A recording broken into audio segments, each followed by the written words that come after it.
বানাবো বটবটির একটা নতুন রেসিপি। তার জন্য এরকম কচি দেখে বটবটিগুলো ভালো করে ধুয়ে পরিষ্কার করে নিয়েছি প্রেশার কুকার। প্রেশার কুকারের মধ্যে এই গোটা গোটা বটবটিগুলোই দিয়ে দেবো।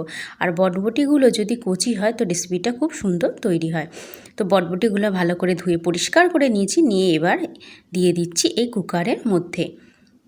এখানে 300 গ্রামের মতো বটবটি আছে।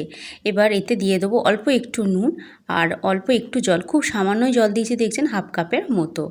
দিয়ে দুটো সিটি মেরে নেবো, যেহেতু কচি বটবটি তাড়াতাড়ি নরম হয়ে যাবে আর এই বটবটি থেকে জলও বেরিয়েছে।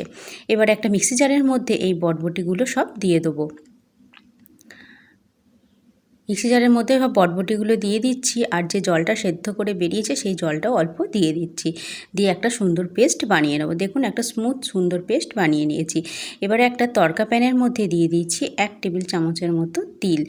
এই তিলটাই রান্নার মেন।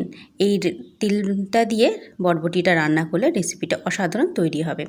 তিলটা একটু ভাজা ভাজা হয়ে গেলে তার সাথে একটু পোস্তও দিয়ে দিয়েছি, খুব ভালো করে ভেজে নিয়েছি। এবার এটাকে একটু ঠান্ডা করে নেবো। কড়াইয়ের মধ্যে দিয়ে দিয়েছি সর্ষের তেল। সর্ষের তেল দেওয়ালে দিয়ে দিলাম একটু কালো জিরে ফোড়ন। ভালো করে ফোড়নটাকে নেড়ে চেড়ে নিয়ে এবার এতে দিয়ে দেবো একটার মতো আলু।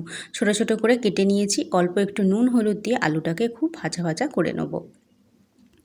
আলুটা যখন একটু ভাজা ভাজা হয়ে যাবে তখন এতে দিয়ে দেবো আমি কাঁচা লঙ্কা, কয়েকটা চেরা কাঁচা লঙ্কা দিয়ে দিলাম। কাঁচা লঙ্কা দেওয়ার পর এবার যে বটবটি সেদ্ধ জলটা ছিল সেটা দিয়ে এই আলুটাকে একটু সেদ্ধ করে নেব।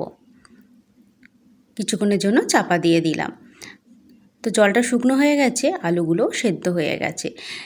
এবার এতে আমি যে পেস্টটা রেডি করেছিলাম বটবটির সেটা এবার দিয়ে দেবো। দিয়ে খুব ভালো করে এদিক ওদিক দিয়ে নাড়তে থাকবো। একদম স্মুথ একটা পেস্ট বানিয়ে নেবো। দেখতেই পাচ্ছেন এদিক ওদিক দিয়ে নেড়ে নিচ্ছি, মানে এটা একটু ভাজা ভাজা করে নিচ্ছি। অল্প একটু নুন দিয়ে দিলাম, অল্প একটু চিনি আর একটু আমচুর পাউডার দিলাম, এটা আরও চটপটে খেতে লাগবে। আর যে পোস্ত আর তিলটা নিয়েছিলাম সেটা আমরা এই হামালদিস্তের মধ্যে একটু ঠুকে নিয়েছি। দেখতেই পাচ্ছেন এরকম। এবার খুব সুন্দরভাবে এগুলোকে মিশিয়ে নেবো, সমস্ত উপকরণটা মিশিয়ে নিয়ে এবার এটাকে কন্টিনিউ নাড়তে থাকবো যতক্ষণে একদম শুকনো হয়ে যাচ্ছে। দেখতেই পাচ্ছেন একদম শুকনো হয়ে গেছে, কড়া থেকে ছেড়ে দিচ্ছে। তো এটা রেডি হয়ে গেছে। তো বাটির মধ্যে এটা ঢেলে নিচ্ছি। গরম ভাতের সাথে এই বটবটি রেসিপিটা কিন্তু অসাধারণ খেতে হয়। অবশ্যই একবার করে খাবেন আর কমেন্ট বক্সে জানাবেন কেমন হয়েছিল। রেসিপিটা দেখার জন্য অসংখ্য ধন্যবাদ। রেসিপিটা যদি ভালো লেগে থাকে তো চ্যানেলটা সাবস্ক্রাইব করে পাশে থাকবেন।